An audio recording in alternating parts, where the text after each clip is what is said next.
ఎండాకాలంలో పిసినారి చుట్టాలు. పక్షుల గ్రామంలో ఎండాకాలం పతాక స్థాయికి చేరుకుంది.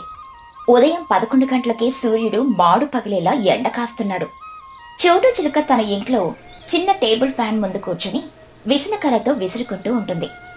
పక్కనే బన్ను చిలుక ఫ్రిడ్జ్ డోర్ తీసి అందులో తల పెట్టడానికని ప్రయత్నిస్తున్నాడు. ఓరే బన్ను, ఆ ఫ్రిడ్జ్ డోర్ తీయకరా, కరెంటు బిల్లు తడిసి మోపడవుతుంది. ఇప్పటికే ఎండకి ప్రాణం పోతుంది. ఆ ఫ్రిడ్జ్ లో ఉన్న కొంచెం చల్లదనం కూడా బయటికి పోతే మనమే ఐస్ క్రీమ్ లా కరిగిపోతాం.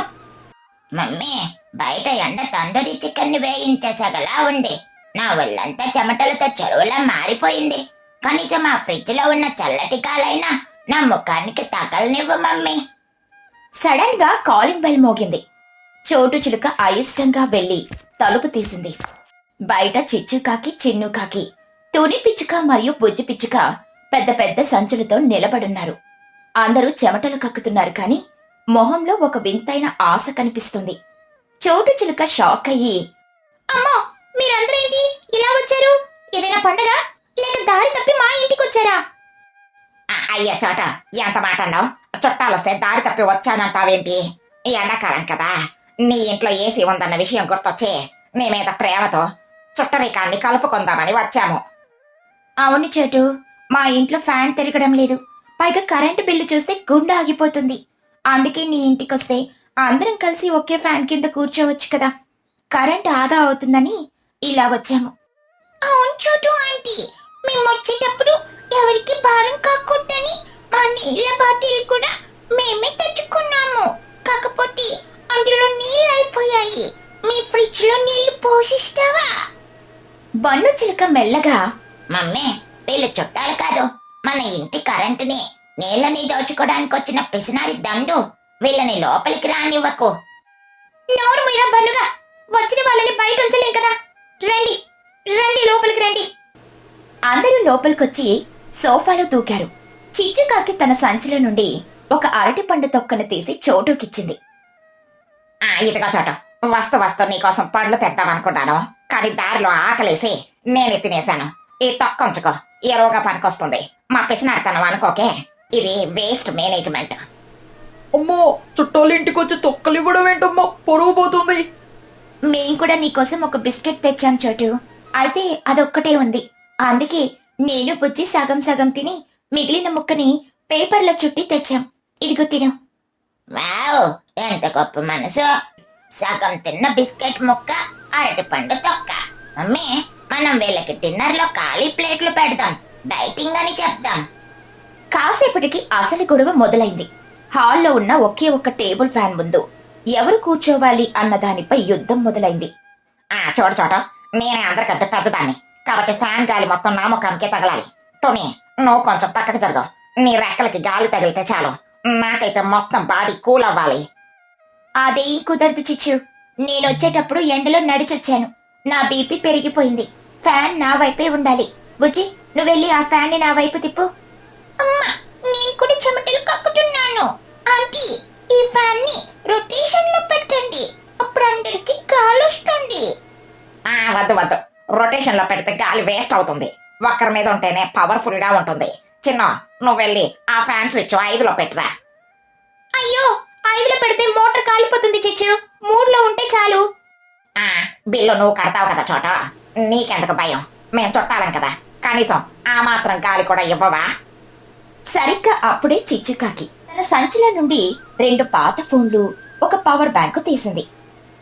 చోట, ఎలాగో కరెంట్ బిల్లు నువ్వే కడతావు కదా, మా ఇంట్లో బిల్లు ఆదా అవుతుందని నా ఫోన్లో కూడా ఇక్కడే ఛార్జింగ్ పెట్టుకుంటాను. ఆ స్విచ్ బోర్డు ఎక్కడ ఉందో చూపించు. అంటే ఇది మా ఇల్లా లేక మొబైల్ ఛార్జింగ్ సెంటరా? ఇప్పటికే ఫ్యాన్ కి గొడవ పడుతున్నారు, ఇప్పుడు ఛార్జింగ్ కూడానా? అవును చిచ్చు, నువ్వు ఒక్కదానివే పెట్టుకుంటే ఎలా?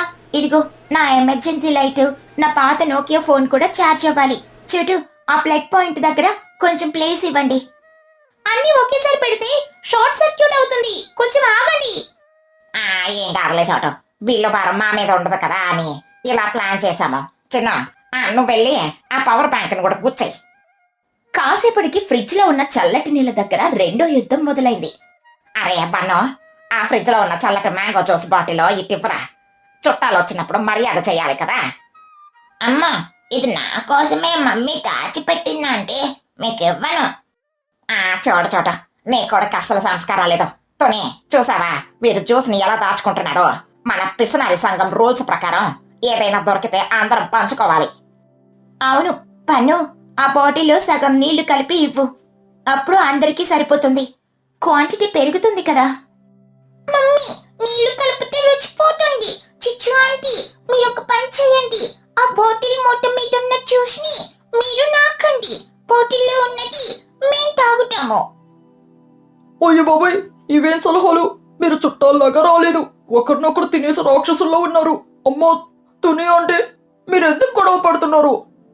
గొడవ కాదురా, ఇది రిసోర్స్ అలోకేషన్. చోటు ఇదిగో ఈ బాటిల్ని నేను పట్టుకుంటాను. ప్రతి ఒక్కరూ ఒక్క చుక్క మాత్రమే తాగాలి. ఎవరైనా ఎక్కువ తాగితే వాళ్ళు రేపు మా ఇంటికి వచ్చి గిన్నెలు తోమాలి. బన్ను చిలుక కోపంగా జ్యూస్ బాటిల్ లాక్కుని, ఎవరు తాగక్కర్లేదు, ఇది నా జ్యూస్. మీ పిసినారి ప్లాన్లు మా ఇంట్లో సాగవు. గొడవ ఇంకా పెరిగింది. ఇప్పుడు స్నానాల దగ్గరికి వచ్చింది వ్యవహారం. చోటు, బయట ఎండకి ఒళ్ళంతా చిట్టుగా ఉంది. నేను బుజ్జి స్నానం చేస్తాం. కొంచెం చల్లటి నీళ్ళిస్తావా? ఫ్రిడ్జ్ లో ఉన్న ఐస్ ముక్కలు కూడా కొన్ని నీళ్ళల్లో కలిపి ఇవ్వు. భలే చల్లగా ఉంటుంది. ఆగుతుని, నువ్వు స్నానం చేస్తే నీళ్ళు వేస్ట్ అవుతాయి. నేను ఒక ఐడియా చెప్తాను. ముందు నేను స్నానం చేస్తాను. ఆ నీళ్ళని ఒక బకెట్లో పట్టి ఉంచుతాను. అవే నీళ్ళతో నువ్వు స్నానం చెయ్యి. ఇలా చేస్తే నీళ్ళు ఆదా అవుతాయి. చోటు చిలుక వాంతి చేసుకున్నంత పని చేసి, చీ చిచ్చు, అవి మాటలు. ఎవరైనా పాత నీళ్ళతో స్నానం చేస్తారా? ఎందుకు చేయడం? ఇది వాటర్ రీసైక్లింగ్. సిటీలో ఇదే చేస్తారు తెలుసా. తుని నీకు ఇష్టం లేకపోతే నువ్వు స్నానం మానేసాయి. కేవలం కాళ్ళు కడుక్కో. అదే నీళ్ళతో బుజ్జి ముఖం కడుక్కుంటుంది. ఓసి నీ తెలివి తాగలయ్యా, నేనేం నీలాంటి మురికి కాకిని కాదు. చోటు, నాకు ఫ్రెష్ నీళ్లు కావాలి. పైగా షాంపూ సబ్బు కూడా నువ్వే ఇవ్వాలి. నేను ఇంటి నుండి తేవడం మర్చిపోయాను. నేను కూడా తేవడం మర్చిపోయాను చోటు. నీ దగ్గర ఉన్న కాస్ట్లీ షాంపూ ఇవ్వు, నేను కూడా వాడతాను. కానీ ఒక్క చుక్క కంటే ఎక్కువ వాడను. పైగా నీ దగ్గర ఉన్న కొత్త టవల్స్ ఇవ్వు. మళ్ళీ ఆరిపోయాక నీకే ఇచ్చేస్తాం. వాష్ చేయక్కర్లేదు. మమ్మీ వీళ్ళు మన సబ్బుని కూడా కరిగించేలా ఉన్నారు. టోనీ ఆంటీ ఏమో ఒక బిస్కెట్ మొక్కిచ్చి కిలో సబ్బు వాడతానంటుంది. చిచ్చు ఆంటీ ఏమో అరటి తొక్కిచ్చి షాంపూ అడుగుతుంది. మధ్యాహ్నం భోజనం సమయం అయ్యింది. చోటు చిలుక భోజనం వడ్డించింది. కేవలం ఒకే ఒక్క ఆమ్లెట్ వేసింది. ఏంటి చోట ఒక ఆమ్లెట్ ఏంటి? మేమంతా ఇక్కడ చుట్టాలం కదా. చుట్టాలు వస్తే కనీసం చికెన్ వండాలి కదా. అదే చిచ్చు, మీరంతా పిసినారి సంఘం సభ్యులు కదా, ఎక్కువ తింటే అరగదని అందరికీ కలిపి ఒకటే ఆమ్లెట్ వేశాను. దీన్ని మీరు గ్రాఫ్ గీసి సమానంగా పంచుకోండి. అన్యాయం. ఇందులో ఎల్లో పాటు నాకే రావాలి, ఎందుకంటే నాకు విటమిన్లు తక్కువగా ఉన్నాయి. వద్దు మమ్మీ, చిచ్చు ఆంటీకి ఆమ్లెట్ వడేద్దాము. ఎందుకంటే ఆవిడికి కరకరలాడేది ఇష్టం కదా. లేదు లేదు, నేనే కదా తోటలో కాయలు కాస్తాయని అబద్ధం చెప్పి నిన్న ఇక్కడికి తెచ్చాను. కాబట్టి ఆమ్లెట్ లో పెద్ద మొక్క నాకే రావాలి. చిన్న, నువ్వు నా ప్లేట్ లో ఉన్న మొక్కని కాపాడరా. అమ్మో, ఒక్క ఆమ్లెట్ ముక్క కోసం ఈ యుద్ధం ఏమిటి? నన్ను క్షమించండి చోటు ఆంటీ, మా అమ్మకి పిచ్చి ముద్రిపోయింది. గొడవ పీక్కి వెళ్ళింది. అందరూ ఒకరినొకరు తోసుకుంటున్నారు. చివరికి బన్నుకి ఒక ఐడియా వచ్చింది. మమ్మీ నాకు అర్థమైంది. వీళ్ళని ఇలా వదిలేస్తే మన ఇల్లు గుళ్ళ చేస్తారు. చుట్టరికం పేరుతో మన కరెంటు, నీళ్లు, షాంపూ అన్ని వాడేస్తున్నారు. నేను ఒక ప్లాన్ వేస్తాను చూడు. బన్ను మెల్లగా వెళ్లి మెయిన్ స్విచ్ బోర్డు దగ్గర పవర్ కట్ చేశాడు. ఫోన్ ఛార్జింగ్లు కూడా ఆగిపోయాయి. ఇల్లు ఒక్కసారిగా నిప్పుల కుంపట్లా మారిపోయింది. చిచ్చుకాకి అరుస్తూ, అయ్యో ఫ్యాన్ ఆగిపోయింది, నా ఛార్జింగ్ కూడా ఆగిపోయింది. చోటు ఏమైంది? గాలి రావట్లేదు. అయ్యో చిచ్చు, ఎండాకాలం కదా, ట్రాన్స్ఫార్మర్ పేలిపోయి ఉంటుంది. బహుశా రేపు పొద్దున దాకా కూడా రాదనుకుంటా. ఇప్పుడు ఇంట్లో ఉండడం కష్టం. మనం బయట ఎండలో చెట్టు కింద కూర్చుందాం రండి. బయట ఎండకి మేమంతా ఫ్రై అయిపోతాం. కరెంట్ లేకపోతే నీ ఇంటికి వచ్చి ఏం లాభం చోటు? అవునంటే పైగా కరెంట్ లేక ఫ్రిడ్జ్ ఆగిపోయింది. ఆ చల్లటి నీళ్లు కూడా ఇప్పుడు వేడి నీళ్ళలా మారిపోయాయి. పైగా ఛార్జింగ్లు కూడా ఎక్కువ. మరి మీరుంటారా లేక ఇంటికి వెళ్తారా? చిచ్చుకాకి సంచి సర్దుకుంటూ ఫోన్లు లాక్కుంటూ, కరెంట్ లేని ఇంట్లో ఒక్క నిమిషం కూడా ఉండలేను. పైగా నీళ్ళు కూడా వేడిగా ఉన్నాయంటున్నావు. ఎక్కడ ఉంటే మా చెమటలు మేమే తాగాల్సి వస్తుంది. పదండితోనే మన ఇళ్ళకే వెళ్దాం. కనీసం అక్కడ మన సొంత ఫ్యాన్ అప్పుడప్పుడు తిరుగుతుంది. అవును మమ్మీ, ఇక్కడుంటే ఆకలితో ఉడుకుతూ చచ్చేలా ఉన్నాం. వెళ్దాం పదండి. చోట నీ ఆమ్లెట్ మొక్క కూడా బాలేదు. వచ్చేసారి ఏసీ రిపేర్ చేయించుకొని మాకు ఫోన్ చెయ్యి, అప్పుడు వస్తాం. పిసినారి చుట్టాలందరూ కోపంగా చెమటలు కక్కుతూ ఇల్లు ఖాళీ చేసి వెళ్లిపోయారు. వాళ్ళు వీధి దాటగానే బన్ను వెళ్లి స్విచ్ ఆన్ చేశాడు. ఫ్యాన్ మళ్లీ తిరగడం మొదలైంది. చోటు చిలుక హమ్మయ్య అని ఊపిరి పీల్చుకుంటూ, బన్ను నువ్వు గ్రేట్ రా, ఆ పిసినారి చుట్టాల దెబ్బకి నా తల పగిలిపోయేలా ఉంది. చుట్టాలు రావడం మంచిదే కానీ ఇలాంటి పిసినారి చుట్టాలు వస్తే మాత్రం నరకమే. అవును మమ్మీ, వాళ్ళు వెళ్తూ వెళ్తూ మన ఇంటి సబ్బు ముక్క చార్జర్ కూడా పట్టుకుపోయినట్లున్నారు. కానీ పర్లేదులే, ఈ ఉడుకు నుండి మనల్ని మనం కాపాడుకున్నాం. ఇప్పుడు హాయిగా ఆ జ్యూస్ తాగుదాంరా. చోటు బన్ను హాయిగా ఫ్యాన్ కింద కూర్చొని చల్లటి జ్యూస్ తాగుతూ సేద తీరుతారు. ఈ కథలోని నీతేంటంటే, పిసినారితనం అనేది మనిషిని స్వార్థపరుడిగా మారుస్తుంది. అతిగా ఆశపడి ఎదుటివారిని ఇబ్బంది పెట్టాలని చూస్తే చివరికి మనకే నష్టం జరుగుతుంది. బంధుత్వం అనేది ప్రేమతో ఉండాలి కానీ వస్తువుల కోసం లాభం కోసం ఉండకూడదు. పక్షుల గ్రామంలో ఆ రోజు ఎండాకాలం వేడి మరీ ఎక్కువగా ఉంది. ఆకాశం నుండి నిప్పులు కురుస్తున్నట్లుగా ఉంది. చెట్ల నీడ కూడా వేడి ఆవులతో ఉడుకుపోతుంది. పక్షులన్నీ వేడి తట్టుకోలేక గిలగిలా కొట్టుకుంటున్నాయి. ఈ తాపం నుండి పక్షులను ఎలా కాపాడాలో చర్చించడానికి ఊరి పెద్ద మాహి అందర్నీ పెద్ద మర్రి చెట్టు కిందకి పిలిచింది.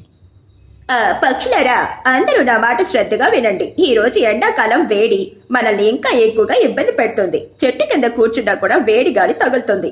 ఎవరు తమ గూళ్లలో ప్రశాంతంగా నిద్రపోలేకపోతున్నారు. పిల్లలు పెద్దలు అందరూ ఈ వేడికి నీరసించిపోతున్నారు. ఈ ఎండల నుండి మనల్ని మనం కాపాడుకోవడానికి ఎవరికైనా కొత్త ఆలోచన తడుతుందా? అవును మహిగారు, నా బాధ ఎవరికి చెప్పుకోవాలి? ఈ వేడికి నా తెల్లటి ఈకలు మాడి నల్లగా అయిపోతున్నాయి. నా ఒళ్ళంతా చెమట పట్టేసి నా చర్మంలో ఉన్న నిగారింపు పూర్తిగా పోతుంది. నేను రోజు తేనె పూసుకుంటున్నా కూడా ఈ ఈకలు రాలిపోతున్నాయి.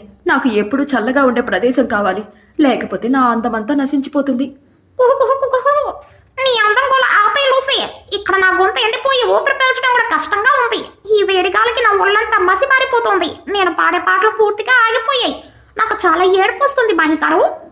నిజమే మహిగారు, నా కొడుకు బన్ను అస్సలు నిద్రపోవడం లేదు. వాడి ఒళ్ళంతా ఉడికిపోతుంది. నేను ఎంత పెద్ద ఆకులు తెచ్చి విసిరినా ఆ గాలి కూడా నిప్పులాగా తగులుతుంది. వాడు ఆకలితో వేడితో చాలా నీరసం అయిపోయాడు. అవునా అండి, నాకు చాలా భయంగా ఉంది. మన ఎండు పుల్లల గూడు లోపలికి వెళ్ళాలంటే నాకు మంటగా అనిపిస్తోంది. నన్ను కాపాడండి ఆంటీ. అమ్మా, నాకు కూడా చాలా ఉడుకుగా ఉందమ్మా. నాకు చాలా చెమటొస్తుందమ్మా. మనం ఎక్కడికైనా చల్లటి ప్రదేశానికి వెళ్ళిపోదామా అమ్మా? ఈ వేడి నేను తట్టుకోలేకపోతున్నానమ్మా.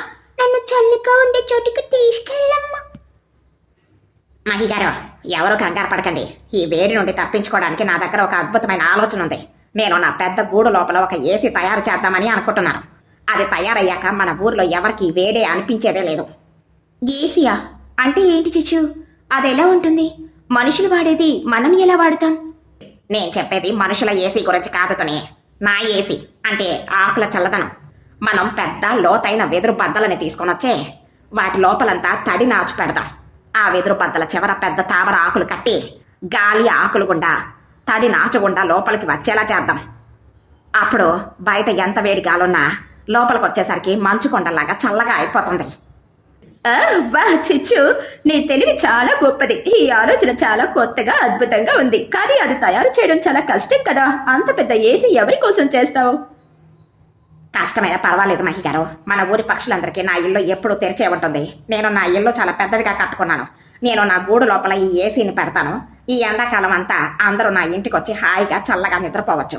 అందరి ఆనందమే నా ఆనందం. అమ్మా, నువ్వు చాలా గ్రేట్ అమ్మా. నీ ఆలోచన సూపర్ గా ఉంది. నేను నీకు ఆ వెదురు బద్దలు తేవడంలో సహాయం చేస్తానమ్మా. మనము అందరి కోసం పెద్ద ఏసీ తయారు చేద్దామమ్మా. చిచ్చు, నీ మంచి మనసుకు మేమెప్పుడు రుణపడి ఉంటాం. నువ్వు అందరి గురించి ఎంత బాగా ఆలోచించావు. నేను బుజ్జి కలిసి నీకు అడవి లోతుల్లో నుండి తడి నాచు తెస్తాము. అమ్మా, నేను చాలా తడి నాచు తెస్తానమ్మా. అప్పుడు మన ఏసీ చాలా చల్లగా ఉంటుందమ్మా. నేను కూడా చిచ్చు అత్త ఇంట్లో నిద్రపోతానమ్మా. మేము కూడా ఖాళీగా ఉండం చిచ్చు. నేను బన్ను కలిసి వెళ్ళి చాలా పొడవాటి అడవి తీగలు పెద్ద తామరాకులు తీసుకొని వస్తాం. మన ఏసీకి అవి చాలా అవసరం. మరి నేను కుహు ఏం చేయాలి చిచ్చు? నేను కూడా ఈ ఏసీ కోసం పని చేస్తాను. అందరి కోసం నేను కష్టపడడానికి సిద్ధం. చాలా సంతోషం లోసే. నువ్వు మరియు కుహు కలిసి పెద్ద ఆకులలో చాలా నీళ్లు తీసుకురండి. ఆ నీళ్లను మనం తడి నాచు మీద చల్లాలి. అప్పుడే చల్లటి గాలి వస్తుంది. అందరూ ఉత్సాహంగా పనుల్లో నిమగ్నమయ్యారు. చిచ్చు మరియు చిన్ను చాలా వేగంగా అడవి చివర ఉన్న వెదురు పొదల దగ్గరికెళ్లారు. అక్కడ రాలిపడి ఉన్న లోతైన వెదురు బద్దలని వెతికి తెచ్చారు. అప్పటికి తుని పుచ్చి తడినాచు తెచ్చి పెట్టారు. అందరూ వచ్చేసారా? రండి, మనం ఏసి నిర్మాణం మొదలు పెడదాం.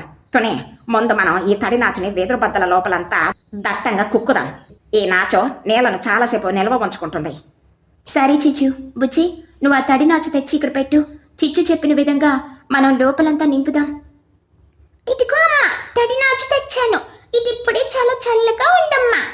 తడినాచు నింపిన తర్వాత చిచ్చు తన తెలివితో ఆ వెదురు బద్దలని తన ఇంటి ద్వారం దగ్గర తీగలతో గట్టిగా కట్టింది. ఆ చోట ఆ తీగని కొంచెం గట్టిగా లాగో. వెదురు బద్దలు ఊడిపోకుండా గట్టిగా కట్టాలి. ఇప్పుడు బయట గాలి ఈ వెదురు బద్దల గుండా, తడి నాచుకుండా మాత్రమే లోపలికి రావాలి. లాగుతున్నాను చిచ్చు. నువ్వు చాలా అందంగా నేర్పుగా సెట్ చేస్తున్నావు. నీ తెలివి చూస్తుంటే ఆశ్చర్యం వేస్తుంది. ఆగండి చిచ్చు, నేను కుహు తెచ్చిన నీళ్లను ఈ తడి నాచు మీద జల్లుతాము. అప్పుడు ఇది ఇంకా చల్లగా మారుతుందిగా. లూసీ మరియు కుహు కలిసి తెచ్చిన ఆ నీళ్లను ఆ తడి నాచు పైన చల్లారు. ఇప్పుడు చిచ్చు తన తెలివితో వెదురు బద్ద బయట వైపు పెద్ద తామరాకులను ఒక గరాటులాగా కట్టింది. ఇప్పుడు చూడండి, బయట వీచే వేడి గాలి ఈ తామర ఆకుల గరాటు గుండా వెళ్ళి ఆ తడి నాచు తగిలి చాలా వేగంగా మరియు చల్లగా నా ఇల్లు లోపలికి వస్తుంది. ఇప్పుడు అందరూ నా ఇంటి లోపలికి వెళ్ళి కూర్చోండి. మన ఏసీ ఎలా పనిచేస్తుందో చూద్దాం. అందరూ ఒక్కొక్కరిగా చిచ్చు కూడు లోపలికి వెళ్లారు. లోపలికి అడుగు పెట్టగానే వాళ్ళు ఆశ్చర్యంతో నోరెళ్లబెట్టారు. బయట సూర్యుడు నిప్పులు కురిపిస్తున్నా లోపలికి ఆ వెదురు బద్దల గుండా వస్తున్న గాలి మంచు కొండ మీద ఉన్న గాలిలాగా చాలా చల్లగా హాయిగా ఉంది. అమ్మా, ఇక చాలా చల్లగా ఉండమ్మా. నాకు అస్సలు ఉడుకుగా లేదమ్మా. ఈ గాలి చాలా ఫోర్స్ గా కూడా వస్తుందమ్మా. నేను ఇక్కడే నిద్రపోతానమ్మా. అవును పుచ్చి, ఈ చల్లదనమంతా చిచ్చు తయారు చేసిన ఏసీ వల్లే వచ్చింది. చిచ్చు, నీ తెలివి నీ కష్టం వల్ల మన అందరి ప్రాణాలు నిలబడ్డాయి. నీ ఇల్లిప్పుడు ఒక చల్లటి గుహలాగా మారిపోయింది. ఆహా, నా ఒళ్ళంతా ఎంత హాయిగా ఉందో. ఈ ఈగలకు మళ్ళీ ప్రాణం వచ్చింది. ఈ చల్లటి గాలికి నా చర్మం కూడా చాలా అందంగా మారిపోతుంది. ఈ ఏసీ చాలా అద్భుతంగా ఉంది. థ్యాంక్ యూ సో మచ్ చిచ్చు. నువ్వు చాలా గొప్పదానివి. నా గొంతు మాసి కూడా పూర్తిగా తొలగిపోయింది. ఈ చల్లటి గాలికి నాకు ఇప్పుడే పాట పాడాలని ఉంది. చిచ్చు, నీ వల్ల నా పాటలు మళ్ళీ బ్రతికాయి. నీ ఇల్లు వదిలి నేను ఎక్కడికి వెళ్ళను. అంటే నాకు కూడా చాలా హాయిగా ఉందంటే. నా ఒళ్ళంతా చల్లగా అయిపోయింది. నా నీరసమంతా పోయింది. నీ రుణం మేము ఎప్పటికీ తీర్చుకోలేం చిచ్చు. నువ్వే లేకుంటే ఈ ఎండలకి మేము మాడిపోయేవాళ్ళం. అందరి కోసం నీ ఇంటిని ఇలా తెరిచి ఉంచడం నీ మంచి మనసుకు నిదర్శనం. కాని కొద్దిసేపటికి గాలి తగ్గిపోయింది. లోపలికి చల్లటి గాలి రావడం ఆగిపోయింది. అందరూ మళ్ళీ కంగారు పడ్డారు. అయ్యో చిచ్చు, గాలి ఆగిపోయింది. లోపలికి చల్లటి గాలి రావడం లేదు. ఇప్పుడు ఎలా? మళ్ళీ వేడి పెరిగిపోతుంది. ఎవరు కంగారు పడకండి. గాలి ఆగిపోతే మనం గాలిని సృష్టిద్దాం. చిన్నో, తీసుకురా ఆ పెద్ద అరిటాకులు. నేను మరియు చిన్నో వంతుల వారీగా బయట నుండి ఆ వెదురు బద్దల లోపలికి గట్టిగా గాలి విసురుతామో అప్పుడు ఏసీ కంటిన్యూస్ గా పని చేస్తుంది. తెచ్చానమ్మా, నేను కూడా గట్టిగా విసురుతానమ్మా. అందరికి చల్లటి గాలి ఇస్తాను. కాదు చిచ్చు, నువ్వు ఒక్కదానివే అంత కష్టపడకూడదు. మనమంతా 1 గంట పాటు వంతుల వారీగా బయట నుండి ఆకులతో విసురుదాం. అప్పుడు లోపలికి ఎప్పుడు చల్లటి గాలి వస్తూనే ఉంటుంది. ఎవరికి అలసట రాకుండా ఉంటుంది. మహిగారు చెప్పింది కరెక్ట్. నేను ముందు విసురుతాను. అందరూ లోపలికెళ్ళి హాయిగా నిద్రపోండి. చాలా సంతోషం మహిగారు. మీ అందరి సహకారంతో మన ఏసీ పూర్తిగా సక్సెస్ అయింది. ఆ రోజు నుండి పక్షుల గ్రామంలో ఎవరికీ ఎండ భయం లేదు. పగలు రాత్రి అనే తేడా లేకుండా అందరూ వంతుల వారీగా విసురుకుంటూ చిచ్చు ఇంట్లో ఉన్న ఏసీ లోపల హాయిగా ఖుషిగా ఆడుకుంటూ పాటలు పాడుకుంటూ గడిపేవారు. చిచ్చు చూపించిన తెలివితేటలకు ఆమె సహాయ గుణానికి ఊరంతా ఆమెను ప్రేమతో గౌరవంతో చూసేవారు. ఈ కథలోని నీతి ఏంటంటే, తెలివిగా ఆలోచించి అందరం కలిసికట్టుగా పనిచేస్తే ఎంతటి కష్టమైన సమస్యనైనా సులభంగా పరిష్కరించవచ్చు. ఇతరులకు సహాయం చేయాలి అనే ఒక మంచి మనసు ఎప్పటికీ అందరికీ ఆనందాన్నిస్తుంది.